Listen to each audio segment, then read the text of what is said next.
Bueno amigos, acabamos de escuchar el tráiler de Caso Real, un podcast que actualmente cuenta con 5 capítulos.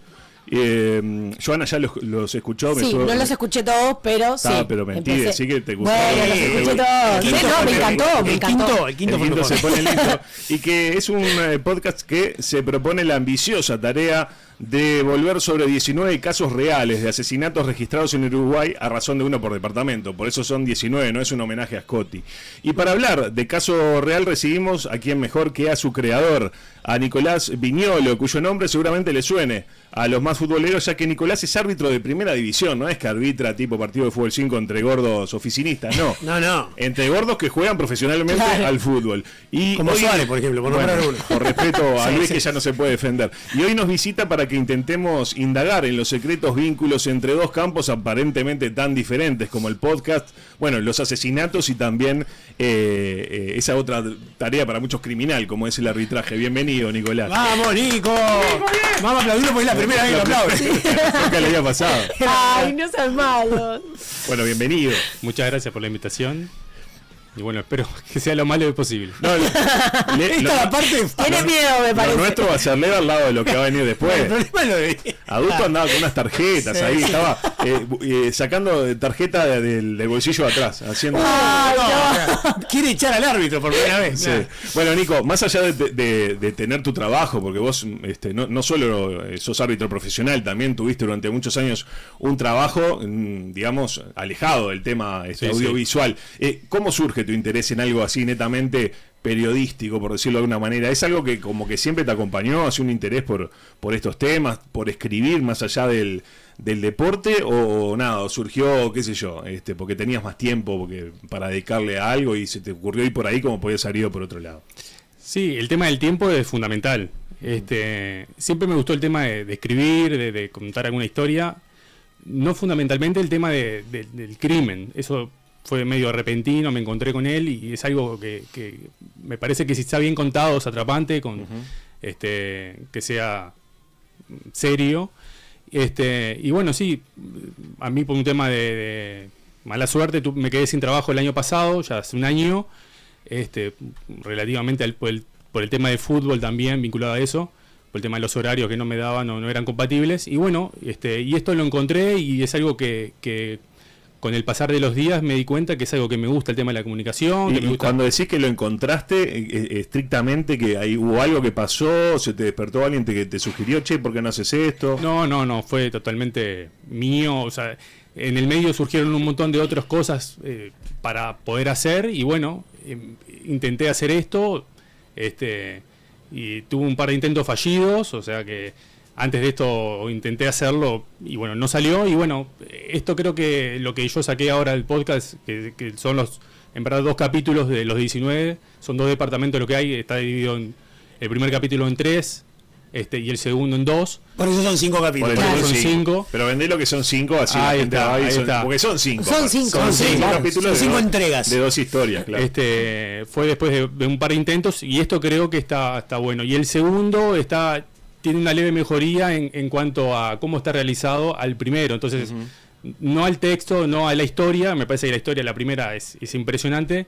Pero sí al tema del trabajo y cómo está realizado y cómo yo me sentí, creo que hay una mejoría ahí. ¿Y en qué momento te inclinás por la estructura? Que en principio es llamativa porque uno supone que hasta por un tema demográfico, habla de crímenes. Bueno, la mayoría de la gente está en Montevideo, zona metropolitana, imagina que los grandes líos, las grandes historias están acá. Sin embargo, ¿cómo fue la cosa? ¿De arranque te propusiste eso y llegaste? ¿O te llegaste a un momento donde te diste cuenta que tenías material para elegir una por departamento? No, en verdad fue mutando la idea original. La idea original era contar algunas historias y después como me propuse esa idea loca de decir, voy a contar una por departamento. O sea que me parece que es un desafío bastante grande, es un objetivo que va a ser difícil, porque soy sincero, no tengo todos los casos, o sea, ya tengo avanzado algunos de otros departamentos. Si algún asesino nos está escuchando, gente, Flores no puede mandar material. No, lo que me ha pasado es que me ha dicho gente, habla de habla del otro. O sea, que el tema que la historia también tiene que tener algo para contar y tiene que tener un desarrollo. O sea, todas las historias tienen algo y todas las historias merecen ser contadas, pero Te tiene que atraer a vos. Y tiene que tener algo que... Claro, ¿qué tiene que algún tener? Algún embrollo, historia, algo tiene que tener para que realmente la historia sea atrapante. Y el tema de conseguir el archivo, ¿te fue muy difícil, por ejemplo, para estos dos? Porque he sentido que en realidad conseguir el material de archivo acá, sobre todo, capaz que hay algunos casos que son más actuales, ponele, pero con casos mucho más viejos, por decirlo de alguna forma, se te complica un poco más. Sí, el primer caso que tengo es de Soriano, que es de 2006. Se me hizo imposible conseguir diarios. Por ejemplo, fui a la Biblioteca Nacional. No existe todo lo que es diarios del interior desde el 2012 hasta ahora. O sea, tuve que ir a diarios locales, o sea, diarios desde acá que tienen corresponsales allá. Y bueno, y tuve la suerte de conocer a algunos periodistas locales que me han ayudado un montón. Es lo que estoy haciendo caso a caso. Claro. Pero yo lo que saco son todo de cosas de diarios o de internet o lo que sea. Y trato de que sea, o sea, no es contar y saqué una información y la tiro. O sea, trato de que realmente tenga sentido y si la encontré en otro lugar más. Y hay veces que si hay algo que no me cierra, prefiero no contarlo. Ahí va. Tiene rigor. Claro, es lo que tiene. Y el mismo rigor que tiene en la cancha. Claro, sí. Y reglamentarista. Claro. Y volviendo al tema de las historias, ¿qué te lleva a privilegiar? Por ejemplo, estás en un departamento, no sé, Artigas y tenés dos historias. ¿Qué pensás que te hace privilegiar una historia por sobre la otra? Si hay algún elemento que te haga pensar, por ejemplo, si el crimen no está del todo cerrado, puede ser un condimento. A mí lo que me pasó que muchas veces la historia parece que va para un lado, después termina yendo para otro, parece un personaje que desconocido, inesperado. ¿Qué elementos diferentes te encontraste en el camino? La otra cosa que para mí me sigue sorprendiendo es que los casos aparecen, no los busco. Por ejemplo, nunca pensé en empezar con el caso Soriano. Encontré esa noticia y fui indagando, y mientras que iba investigando iban contando cosas nuevas. Y no tenía el final hasta que lo escribí el final. Claro. O sea, pensé que el final podía ser uno, pero mientras que vos estás investigando y hablando con algunos periodistas o alguna gente, llegué a hablar con hasta una vecina que vivía en la misma cuadra. En un momento pensé hablar con el asesino, estuve muy cerca, fue un desafío también para mí. Intenté hablar con el abogado defensor, intenté hablar hasta con el arzobispo que estuvo en el entierro. En ese caso me involucré demasiado, perdí mucho tiempo porque quise ser bastante riguroso. Pero los casos a mí también me sorprendieron. No es que busqué yo no conocía ese caso, claro. No lo conocía desde antes. Empecé a investigar casos que podrían estar buenos para contar, y ese caso apareció de la nada. ¿Y cómo apareció? Ahí va, ¿cómo lo encontraste? Buscando y investigando, escribiendo en Google, básicamente, y viendo, y después el primero tenía que ser un caso también que sea atrapante. Que tuviera un gancho ahí. Claro, porque era el miedo que yo tenía, es que sea una historia, pero que en verdad... Y al principio Andrés lo sabe, del guión mío, creo, si lo leías durabas 1 hora y media. O sea, tenía que ser algo más atractivo, algo más corto, algo más punch, como para que la gente también quede. Y bueno, lo terminé haciendo en 3 capítulos, que cada uno deja algo abierto, como para que el segundo o el tercero que siga el hilo conductor, y en este caso, entre los dos, hay uno que tiene un cierre y el otro que queda abierto. Uh-huh. Entonces eso va variando, y eso tampoco me lo propongo. Claro. O sea, cada caso tiene su historia. Y vos no tenías experiencia así en cuestiones audiovisuales. Contanos, incluso para gente que por ahí está, que tampoco la tiene, que está escuchando y que dice, me gustaría hacer algo sobre X tema. ¿Cómo fue pasar de esa acumulación de datos que vos dijiste que fuiste googleando y recopilando testimonios, cuestiones audiovisuales, pasar a... tengo que editar de alguna manera un producto para colgarlo? ¿Cómo fue ese pasaje? ¿Cómo fue vos frente a la computadora, imagino, o al celular, ante ese desafío de generar algo digno, llamémosle? Todo celular, teléfono. La computadora no tengo una computadora de torre que ya está obsoleta, no la uso. O sea, todo es el teléfono, con aplicaciones que también fui buscando y encontrando. Me estoy comiendo los anuncios. Por ahora no he pago nada. O sea, editar, fui aprendiendo con los episodios. Con el tema de la música, meterle música también. No tenía redes sociales, por ejemplo. Me hice un Instagram, me hice un TikTok, que no sé para qué, pero está ahí. Está bueno. Está ahí. Es admirable. Yo te sigo, eso. yo te sigo. Y sí, desde un teléfono. Es O mucho sea, que más. grabás en el teléfono. Sí, en un teléfono que yo contaba que es un teléfono que te da la compañía, eso cuando cambias un contrato, que Sí. no es un teléfono súper... Y ahora estoy luchando con el tema de la capacidad, entonces tengo que empezar a borrar cosas porque está saturado, pero Para con el nosotros teléfono. que estamos acostumbrados a editar en computadora, a mí me decís de editar en un Es un teléfono. huevo. Imposible. Digo que no. Imposible. Digo que no. Y tenés ganas de comprar material, como para un equipo, como para laburar más cómodo, para... Sí, lo que había pensado es comprar un micrófono. Claro. Bien. Porque yo lo que estoy haciendo es grabando en el cuarto de los niños cuando se van a la escuela. Sí, Cuando claro. está leyendo, Me imposible. encierro bajo la persiana y lucho con los perros de al lado Ah. mientras que no ladren.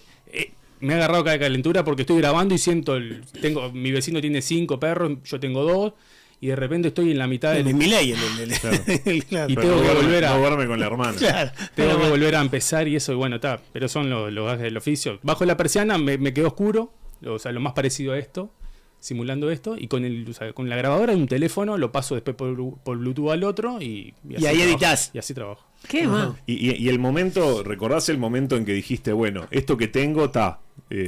Estas cuestiones no es que se terminan, es como que se abandonan, ¿no? En un momento decís, está, llegué hasta acá y esto lo presento. ¿Cómo fue ese momento donde vos dijiste, bueno, esto lo puedo lo puedo colgar y lo puedo mover entre mis amistades de repente para que lo escuchen? ¿Cómo lo viviste? Incluso el hecho de trabajar con tu voz también, que no es algo muy habitual. Nosotros, creo que la historia de todo es que cuando empezamos a escucharnos Sí. no nos No nos gusta, gusta, no, porque no. nuestra voz adentro suena bárbara y después la escuchás y viste estúpido que está hablando y sos vos. Él tiene una excelente voz, tiene. No, ¿no? Sí, bueno, igual es una de las mejoras el tema de La adicción. Exacto. Claro. Yo no tengo formación, hice un curso muy corto de locución, pero de un mes, 2 meses. Siempre me gustó esa parte también, ¿viste? Pero no, nada. Y me he escuchado y no me ha gustado. Y la primera vez que lo subí a Spotify, lo tuve que borrar porque dije, no, esto no me gusta. Ay. Y cuando lo volví a hacer, lo hice totalmente distinto. Y ahí es donde hice el formato de los 3 bloques, vamos a Claro. decir. O sea que el que escuchó, yo tengo amigos que han escuchado el bruto lo antes y era una qué porquería. Una cambiaste? porquería. ¿Qué cambiaste? Lo otro lo quería hacer acelerado porque quería que durara menos, o sea, no lo vivía, ¿viste? Era Claro. como que te estaba contando y nada más. Era cualquier cosa, Y sí. cuando lo subí por segunda vez, le puse música más fuerte, le di un final al primer bloque, o sea, lo adorné un poquito más para que te quede con el gancho, vamos a decir. Claro. Bueno, lo dicho, Caso Real va a constar de 19 historias dispuestas en principio en más de un capítulo. Me imagino, capaz que hay alguna de un capítulo solo. Lo veremos con el tiempo. Hasta el momento, como decíamos, hay 5 capítulos subidos correspondientes a 2 historias, la de Soriano y la de Maldonado. Y ya que hablabas de la de Soriano, escuchemos cómo arranca la historia de Soriano. Mercedes es una ciudad costera de 42.000 habitantes. En ella se iba a protagonizar una de las historias más tristes en hechos policiales del país. Una historia que, si bien llegó al final del punto de vista judicial, en la ciudad aún sigue melodeando la duda. Los ecos del triple asesinato, ocurridos en 1920 en la localidad de Villa Soriano, eran más un mito que una realidad. Se arranca, tampoco se lo vamos a hacer escuchar todo. No, que vayan que lo escuchen. y 1920. claro, No, la 920 es historia- un Eso antecedente. es una cosa impresionante, que investigando sobre la historia que cuento yo, que es de 2006, hubo una en Villa Soriano, muy cerca de allí, en 1920, que es de un triple homicidio, igual que el mío, que, o sea, muere los mismos integrantes de la familia, padre, madre e hija, igual que el mío, y que el asesino... Cuando decís igual que el mío queda un poco suave. No, sí, sí. Igual que el que vos relataste. Claro, sí, exacto. sí. Vale la aclaración. Yo también dije lo mismo. Aparte, claro. Sí.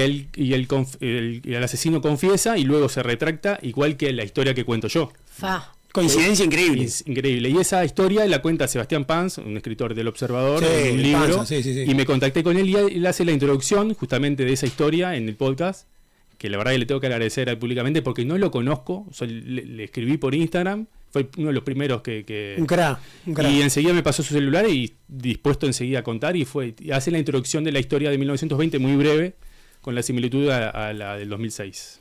Y si te pedimos que, bueno, de estas dos historias que nos hables muy brevemente, tipo un tweet de 280 caracteres para vendernos. no spoilear, claro. Claro, la de Soriano y también la de Maldonado, ¿qué nos podrías decir? Supongo que, bueno, son historias diferentes, conectadas también de alguna manera, ¿no? Sí, la historia de Soriano lo que tiene de interesante, obviamente que un crimen no tiene nada interesante, ¿no? O sea, la historia ya está contada, o sea, simplemente ya está escrita, vamos a decir. Lo que tiene de interesante es que se mezcla un poco el tema, la política, lo que es el poder y lo que es el amor, porque tiene el vínculo de que hay gente poderosa o hijos de poderosos vinculados o posiblemente vinculados al crimen. También está el hijo del intendente de Soriano. Está en el momento que se produjo el exactamente. Ufa. Y da la casualidad que el hijo de la muchacha de la más joven que muere es el hijo del jefe de los padres de ella, vamos a decir. O sea, ellos trabajan, las dos personas que mueren trabajan en el departamento de higiene, y el supervisor del departamento de higiene tiene un hijo que es el novio de ella.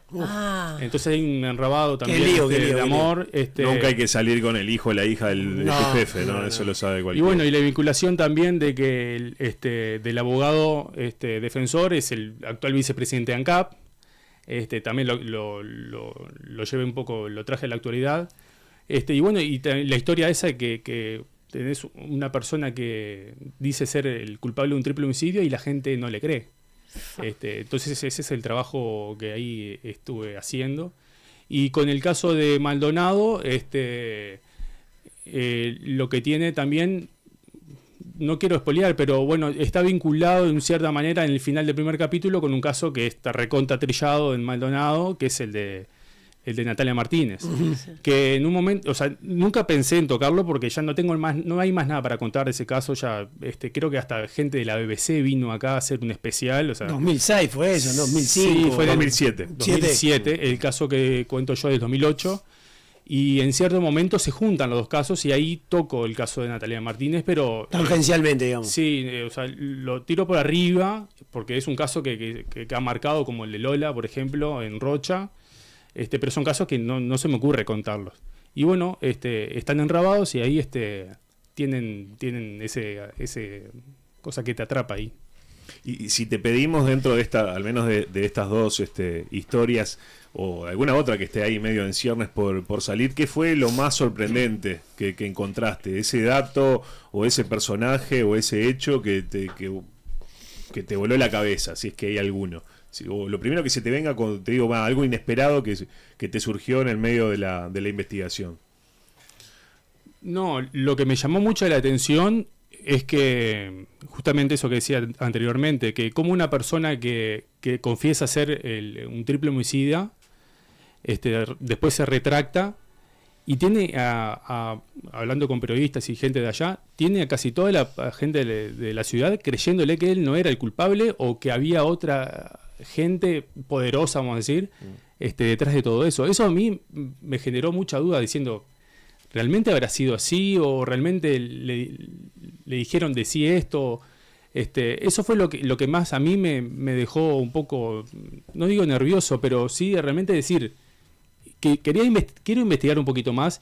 Y a mí lo que me da esto es que también me da la iniciativa de hacer tipo especiales entre caso y caso, hablando por ejemplo de la parte psicológica o de la parte de investigar más ese tipo, cómo una persona que confiesa ser un triple homicida, la gente le cree. Eso es algo que realmente hasta ahora no me puedo explicar.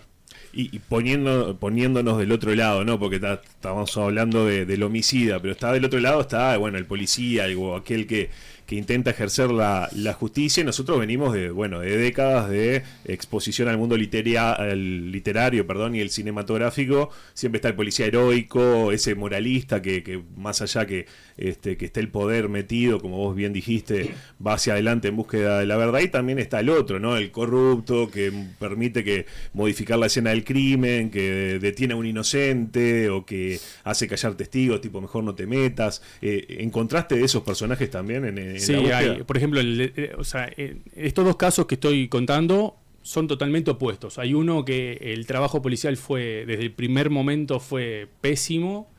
Desde el momento que se ocurre el crimen, me contaban que entraban casi 50 personas a la casa, lo cual hacía que la escena era totalmente vulnerable, desastre. claro. Y el otro se actuó muy bien, muy rápido, hubo un buen trabajo en coordinación, porque la dificultad es que las personas que mueren son de Montevideo, pero son asesinados en Maldonado.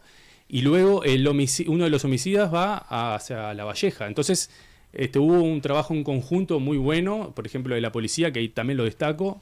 Como también digo que no fue muy bueno en el Soriano, destaco también el buen trabajo policial. Luces y sombras de la administración de aquel momento, ¿verdad? No, le iba a preguntar del caso de Maldonado, ¿de qué año es? El 2008. El 2008. 2006-2008. Siempre con el Frente Amplio, ¿no? O sea, andate Bonomi en un caso. Bueno, no estaba Bonomi, todavía no estaba Bonomi. En el caso de Soriano, ahora que decís eso, se toca el caso del cambio de ministro también. Porque ahí donde se va Daisy Turner. Claro. Fue un caso que duró muchos años, por ejemplo, el de Soriano, y otro que se resolvió muy rápido, que fue el de Maldonado. ¿Y tenés pensado de los próximos capítulos o las próximas historias? ¿De qué departamento van a ser? ¿Ya las tenés elegidas? Sí, el próximo ya estoy en la etapa de elaboración, sé de cuál es, no lo voy a decir. ¿Ni siquiera el departamento? Tengo el departamento. Perdimos la primicia. ¿Y eso no lo podés decir? No, lo único que voy a decir no me imagino a él. Poder puede, no quiere. Sí. Yo solo quiero que cuando vayas con Joel no se lo digas a Joel. Sí, Eso sí. Me gustó. Sí, adelante. Estuvo bien cuando estuvo dijo rápido, eso. estuvo rápido. No voy a decir, diferentes estrategias, vamos a decir. En el caso de Maldonado, lo anticipé antes en mis redes, ya sabía, lo promocioné. Lo voy a tirar por otro lado. Creo que es el primero y el único, creo yo también, que voy a hablar de menores.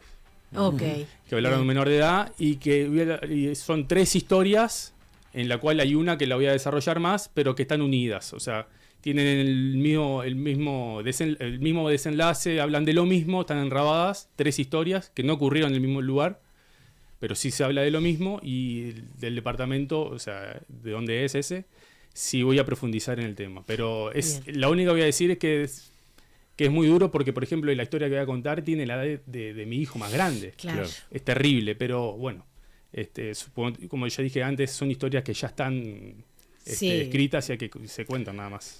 Cada capítulo termina con una canción.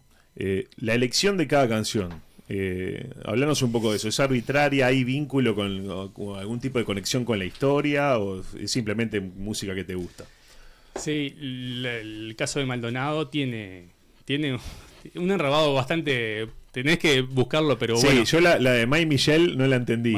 No la letra. La letra sí. No. Yo ya tenía en mente Welcome to the Jungle, ya lo tenía, porque vendedor de armas, y dije Guns N' Roses. Claro. O sea, armas y rosas, vendedor de armas, y entonces tenía que buscar la canción, y enseguida se me vino a la mente Welcome to the Jungle, y después tenía que buscar una canción que tuviese un inicio que me dé a mí para leerlo, porque era musical la cosa, más que de contenido. Claro. Sí, no es muy... Él me dijo, a ver si te das cuenta por qué. Yo, tipo, analizando, llamaba a semiólogos. No, la canción no tiene nada que ver con el tema, pero sí me daba el tiempo justo como para hice la gran Verge, o sea, que terminé de hablar y empezaba a cantar. Pisar el tema, espectacular. Bueno, qué lindo hacer la gran Verge. Qué lindo hacer la gran Verge. Pero en la parte musical. Claro, no en la parte positiva. Viste que yo lo voy llevando y él remata todo. Me aborro a mí y quedo como el bueno. Dice, después me lo cruzo. Claro, y yo no, por suerte. Otro día conocí la radio de Barche, muy lindo, el monoambiente. Hay un montón de mensajes antes de avanzar. Davo dice, qué bueno, ahora interesante. Hay muchos bueno, mucha gente interesada por poderlo escuchar, por poderse conectar. Ya te vamos a preguntar cómo acceder al mismo. Dice, ya tengo algo interesante para escuchar después de Justicia Infinita. No. ¡Qué malo! ¡Échelo! Te habían dicho antes que sos parecido a Marcet, porque están llegando trojas. Dice, qué bien que pudieron llegar a Marcet a la A radio. mí me dijeron que era parecida a Mía Califa, así de que decirles que sí, que los dejás con Sandra dice, abrazo enorme a Sebastián Marcet. Amo su trabajo. Aquí se Dice, vos no te hagas el amigo que lo debes haber puteado de arriba para abajo por algún fallo. No, creo que a Nacional la apretaste una vez. Una vez a Nacional y una vez a Peñarol. Claro. ¿Ya Defensor Sporting alguna vez lo apretaste? No lo tengo presente, pero seguramente sí. Las puteadas están por venir. Jamás insulté, no. Ni volverás. Bueno, Sara pregunta, ¿cómo es el Instagram de él? No sé con qué fines, pero no. En realidad vos si querés escuchar tenés que ir a Spotify y utilizás también las redes como para divulgar y difundir. Sí, en el Instagram está el enlace. Pero, o sea, Caso Real Uruguay se llaman los dos. Caso Real Uruguay, ahí lo tenés, Sara. Caso Real Uruguay. Mariela nos preguntaba lo mismo, que repitiéramos el podcast. Excelente entrevista. Hay varios que dicen, no sé si va con el espíritu del programa. Pero esto es un chiste interno, no te preocupes, porque sí, obvio que va. Acá hay alguien que mete a Forlán en el medio, no sé qué. ¿Se parece a Forlán también? No, creo que no, ni por asomo. Va a contar en algún podcast cómo se escapó de la policía boliviana. No es Marcet, aclaremos que no es Marcet. Arbitró Defensor Uruguay Montevideo. No estabas en la tribuna, Santi. En la B fue. Cuando estuvimos en la B. El Charrúa, es que no se podía ir en ese momento. Claro. Había pandemia. Menos mal que había pandemia. ¿Quién se acuerda de eso? Y bueno, ¿Es un oyente? No, debe ser sabrosa, claro. ¿no? Que es hincha como yo de Defensor. Tiene anotado. Pero que tenga presente mi nombre en un partido puntual. Te estoy hablando el Charrúa cuando se jugaba a puertas cerradas. Sí, Ya hace 3 no sé si, años. creo que debemos haber ganado ese día. La ¿no? mejor época de la B, estamos de acuerdo, ¿no? Sí, estaban Defensor y Danubio. Danubio Defensor y con piso sintético, sin gente. Era lo mejor que voy a pasar. Sí. ¿Qué más por acá? Dice, es lógico que un árbitro de fútbol escriba sobre crímenes aterradores, ya que están acostumbrados a ver sangre en la cancha, y por otro lado siempre en películas de terror aparece un cuervo. Dice, me gustó, fino dentro de todo. Sí. Para lo que es habitual en nuestra audiencia, sí. Bueno, acá hay gente que está cosificando al invitado y no nos gusta. Pero para bien o para mal. Dice, seguramente sea para bien. Pero... Un chiste picaresco acá, terrible, de Tato. Tenemos una audiencia... Calificada. Sí, yo iba a decir problemática, pero bueno. Repetime el nombre del podcast que no escuché. Caso Real Uruguay. Caso Real Uruguay. La pregunta que se impone. No, Tatanka, por favor. Está bueno, pues la mitad de los... No los puedo leer. Te cuento lo del pasaporte, basta. Ay, estamos a esto. Nunca se me hubiera ocurrido que apareció Marcelo. No, mirá que yo lo conozco y no lo veía a veces medio rápido, como un Suárez más alto, de repente, o más espigado, no sé si tan alto, pero bueno. Dejamos para el final, antes de que entre Adusto, que ya está haciendo gesto del otro lado, pesado. el tema del arbitraje, ¿no? Porque bueno, Adusto pidió la volada y vamos a intentar no pisarlo. Pero es imposible no hablar de tu condición de árbitro, porque no estamos habituados a que un árbitro en ejercicio, de repente después que como prudente con juegan el pito, claro. Barbaridad de libro. Barbaridad de libro. Claro. ¿Pensás que hay algún tipo de conexión entre intentar impartir justicia dentro de una cancha y este tipo de casos donde la justicia tiene un rol, o la injusticia también a veces tiene un rol preponderante? ¿Lo pensaste por ese lado o no? No. Borro todas las otras preguntas. No, pero sí el proceso, como te digo, el proceso ese de riguroso y de querer que realmente sea lo que pasó, contar y no tirar fruta para hacer... Creo que eso sí se puede semejar al tema del arbitraje, pero no, me parece son dos cosas totalmente opuestas. ¿Tuviste muchas repercusiones de tu trabajo? Y me refiero, por ejemplo, protagonistas de las historias, gente del ambiente, o sea, vinculados con las historias que contás, o también colegas del arbitraje, que capaz que alguno que te conoce más no le sorprendería tanto, porque un tipo que escribe, etcétera, no te llama tanto la atención, pero capaz que algún colega que te, no sé, coincide en alguna terna y te lo cruzás y dices, me sorprendió enterarme de esto. Sí, eso sí. O sea, ahora me gané tipo el apodo de Nano Fole, por ejemplo. Pero qué buen apodo. Eran dos. Sí, claro, sí. viene por ahí. Pero imagínate el tipo en el formulario poniendo, eran dos. Ay, qué mal. Pero no, sé que el caso llegó, por ejemplo el de Soriano sé que llegó porque como te digo, he hablado con la gente de allá y sé que llegó a Soriano, pero no tengo conocimiento si alguien vinculado al caso lo ha escuchado. Eso no me ha llegado ningún mensaje ni bueno ni malo en ese sentido. ¿No te llegó ningún de ese tema, no hables más? No, por ahora no. Ya te va a llegar. Después, capaz que a partir de hoy sí, pero Sí. no. Bueno, vos tenés 37 años. Exacto. Y te quedan unos cuantos de vida activa a nivel arbitral, ¿no? Hasta los 45 más o menos puedes tirar dentro de la cancha, después puedes seguir currando afuera con el VAR y con todo VAR. eso, sí. El área de la comunicación y de la generación de contenidos audiovisuales, ¿lo ves como un posible camino a explorar así profesionalmente? ¿Hay otros proyectos en mente? Yo creo que esto del podcast en verdad viene por ahí, porque el podcast no genera nada en sí. No retribuye nada económicamente, no te da nada, tenés que tener una base económica por otro lado para Bueno, explotar. puede venir gente de repente, como pasó de Netflix, y contratarte para que les hagas un podcast, Claro. como le pasó a gente amiga que pagan muy bien. Ojalá nos pase a nosotros alguna vez. Sí, yo escuché, el caso reconocido, acá hecho por el original, vamos a decir, y es una superproducción. Cuando terminás de escuchar los capítulos, escuchás a 40 personas que trabajaron. Claro. Sí. Y vos sos vos con el celular. Y yo ahí, te hizo sol. claro. Pero ojalá que sí. Y yo creo que por eso lo estoy haciendo como para decir, bueno, vamos a ver hasta dónde va, hasta dónde puede salir. Es algo que la comunicación sí me gusta. Me gusta el tema de escribir, me gusta este tema de contar historias. Eso está bueno. Y un rol más parecido en su momento al que tuvo Siegler o el que tiene ahora Claudia, de analizar jugadas una vez retirado. ¿Lo ves? No. En Pasión recibimos a Nicolás Viñolo y ahí para mí penal. Me encantaría. No, me gustaría capaz que un poco más para el análisis, pero en el momento, vamos a ser una especie de comentarista, Claro. pero con otro perfil, pero no comentando o hablando. jugadas o polémicas, juzgando. No tengo el perfil ese de... Y hacer un podcast sobre historias de arbitraje más adelante por ahí. No, he estado... Porque está buena, esa está buena. Sí, ya le tiro, sí, le tiro. aparte puede haber Debe alguna- haber. No, Algunas yo terribles. lo que ahora voy a tirar una bomba también acá.